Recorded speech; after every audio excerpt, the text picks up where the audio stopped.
Hello everyone, welcome to our interview with Kim Teems Fox. She's the president of the Faces Association in United States of America. Today we will talk about face equality. We will talk about her organization and what should we do, what we can do to improve awareness around the world. So Kim, welcome to our interview. I am really excited to see you again. Could you introduce yourself to us, please?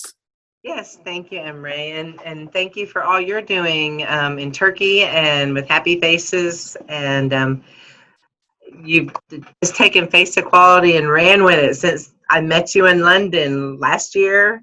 You've just been a great positive influence, and I really appreciate that.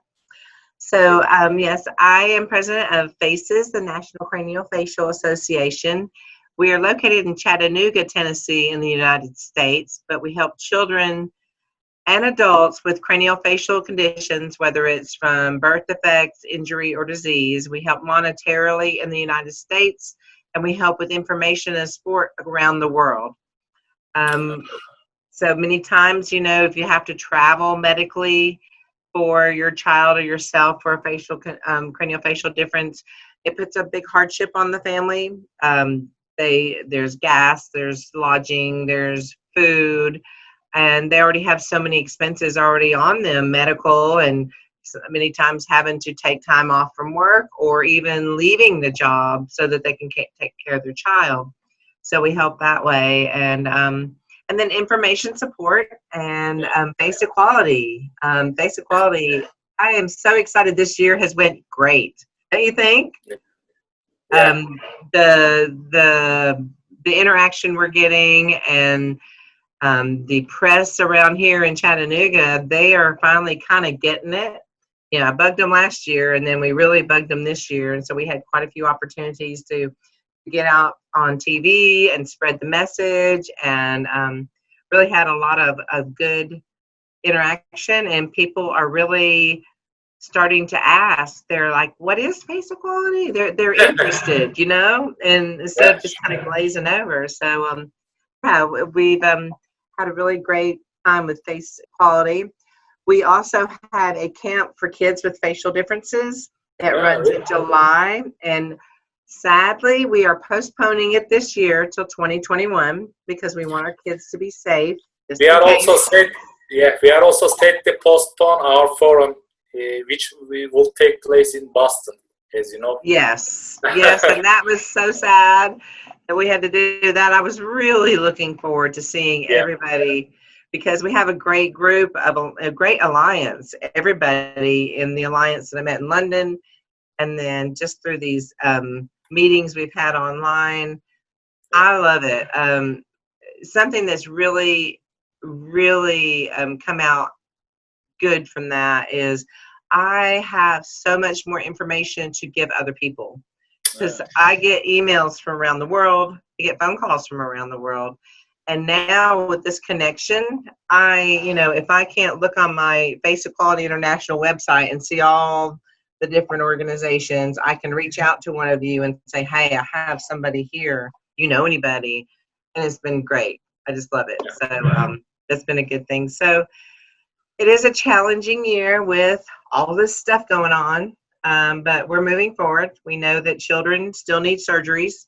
People still need surgeries, and that's not going to stop. So, yeah. And how many children do you work with? We work from anywhere from 65 to 130 families each year to help them financially. That's with financial aid. We get. I know that you're an old organization, right? Well, we're 50 years old. Serving for 50 years old, yeah. 50, yes. So, and then the amount of people that we that our website gives information to, we get 20,000 unique visitors a month. I mean, we have a lot of information out there. We get a lot of phone calls, and we're out there teaching. We're out there showing people that people with facial differences are no different than you or me, and advocating and all that. Yeah, okay, it's perfect. And how is the situation in your area? What are the most challenging parts of living with facial disfigurements, in your opinion? What they object most, your patients? I think I've heard 50-50.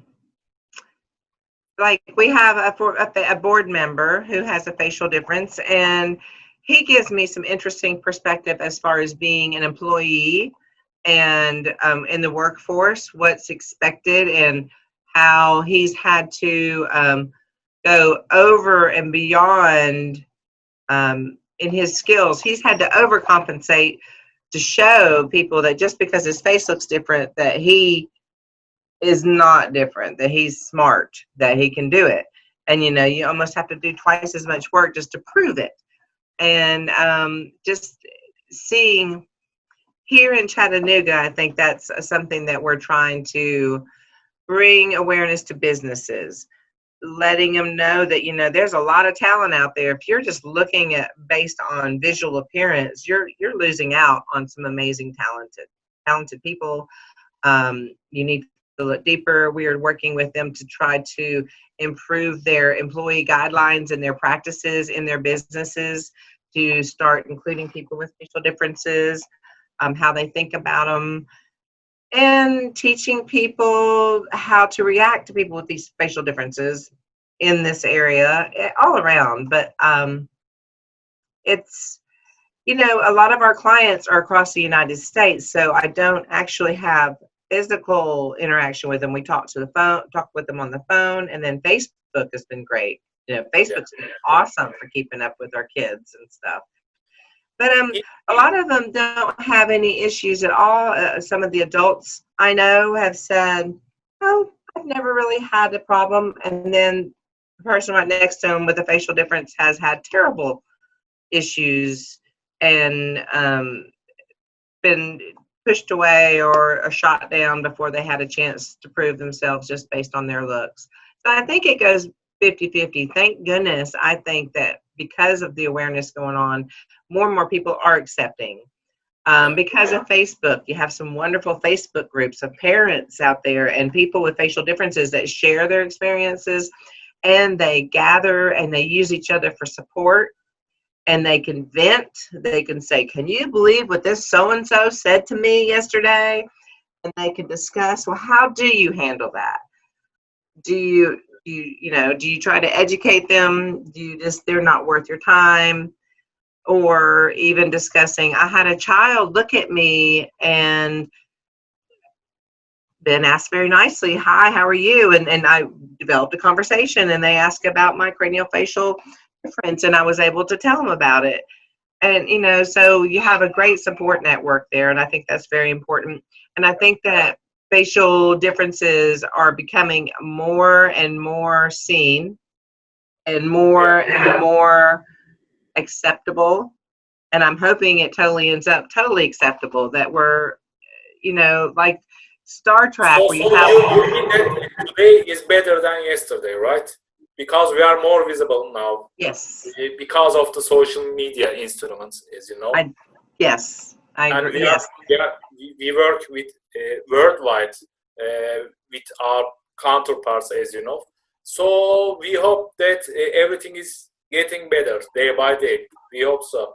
And in your opinion, where should we focus on to change these perceptions? To families or schools or social workers? Which should be the main part of our effect, in your opinion? Everything. I think one thing is we need to teach. We need to teach the public. We need to teach the people without facial differences, and we need to help them to know what to do. I think that it's almost natural. People don't want to stare, so they walk away, not realizing that might be offensive too. They don't know what to do. So we got to train them a little bit. We got to teach them that, just talk to them. They're a person. Be kind. Be considerate. you know, you don't have to ask them what is wrong with their face, just their person. So I think that's our biggest challenge, and I think that's where it's starting. Yeah, sure. And do you collaborate with other organizations in USA? Yes, we do. Well, as far as helping financially, if we have a family come to us and we know they're going to be a huge trip, you know, a week or two where they'll be gone, and we know that our resources will only cover so much, we work with CCA, Children's Craniofacial Association, and a Smile Train. We work with anybody. We work with other nonprofits because it's all about helping the person. It's about helping find help, and that's all we care about. So we're always working with other charities, you know, to find help for those people. Yeah, as you know, we have celebrated Face Equality Week internationally last week. Why is it important to raise this awareness worldwide, in your opinion? And what's face equality mean to you? Face equality means the freedom to be you and me without being judged by my appearance, without being called ugly names, having the freedom to go in public and not be afraid. Not be afraid. I mean, Changing Faces had a wonderful video, and I forgot the lady's name who did it, but you followed her going down the street, and you watched the back of her head, and you watched the people looking at her. My stomach went in knots when she passed this group of young men, because I saw the looks they were giving her. It just hit me every day just to walk down the street, how much strength she has to have and character and self-worth to walk down that street and not let that affect her. And you know, it still does affect her. And I want that to be gone. Perfect. And what would you like to say to public in your last word? You can't judge a book by its cover. That's it. With one sentence is enough, you think? Okay. That's it. And Kim, it was a great pleasure to talk with you these issues. We have a good energy and synergy, I think, from the last year from London. I hope we will beat that challenge together better. Yes. So thank you for joining us. Thank you. Hope to see you again soon. Yes. I hope the world will be a better place with our contributions. Thank you very much, and I'm sending greetings to all people living with facial disfigurements in your country. Thank you very much. Thank you, Emre. You have a wonderful day, and thank you for having me.